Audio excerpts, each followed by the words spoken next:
ಕನ್ನಡ ಸಂಸ್ಕೃತಿ, ಕನ್ನಡ ಜಲ ನೆಲ ಬಹಳ ವರ್ಷದ ಗತ ವೈಭವ ಇದೆ ಅನ್ನೋದನ್ನ ನಮ್ಮ ಸಾಹಿತಿಗಳು ತೋರಿಸಿಕೊಟ್ಟಿದ್ದಾರೆ. ಭಾರತ ದೇಶಕ್ಕೆ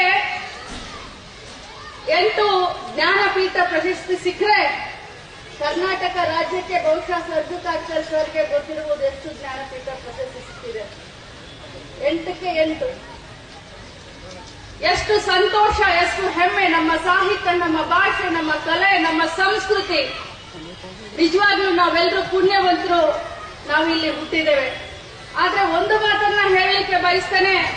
ಸ್ವತಂತ್ರಕ್ಕಿಂತ ಪೂರ್ವ ಕರ್ನಾಟಕ ಮತ್ತು ಮಹಾರಾಷ್ಟ್ರ ಬಹಳಷ್ಟು ಒಂದೇ ಸಾಮ್ಯತೆಯಿಂದ, ಈವನ್ ರಾಜ್ಯ ಕೂಡ ಬಹಳಷ್ಟು ಬೆಳಗಾವಿ ಮಹಾರಾಷ್ಟ್ರಕ್ಕೆ ಸೇರಿದ್ದಾಗಿ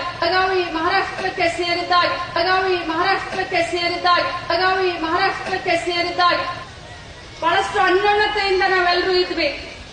ಕರ್ನಾಟಕ ಆದ್ಮೇಲೆ ಕರ್ನಾಟಕ ಏಕೀಕರಣ, ಇವತ್ತು ನಾವು 50 ವರ್ಷದ ಸುವರ್ಣ ಮಹೋತ್ಸವವನ್ನ, ಕರ್ನಾಟಕ ಏಕೀಕರಣದ ಸುವರ್ಣ ಮಹೋತ್ಸವವನ್ನ ಆಚರಣೆ ಮಾಡ್ತಾ ಇದ್ದೇವೆ. ಈ ಸಂದರ್ಭದಲ್ಲಿ ಇಡೀ ಭಾರತ ದೇಶವನ್ನ ಪ್ರಾಂತವಾರು, ಭಾಷಾವಾರು, ಸಂಸ್ಕೃತಿ, ನಮ್ಮ ಭಾಷಾವಾರು ಇದನ್ನ ಮಾಡಿದ ನಂತರ ಇಡೀ ದೇಶ, ಯಾಕಂದ್ರೆ ತುಂಡವಾಗಿ ಇದ್ದಂತ ದೇಶ ಒಂದಾಗಿ ಇವತ್ತು ಇಡೀ ವಿಶ್ವದಲ್ಲಿ ನಮ್ಮ ದೇಶ ಮುನ್ನುಗ್ತಾ ಇರೋದನ್ನ ಕಂಡ್ರೆ ನಮಗೆ ಹೆಮ್ಮೆ ಆಗುತ್ತೆ.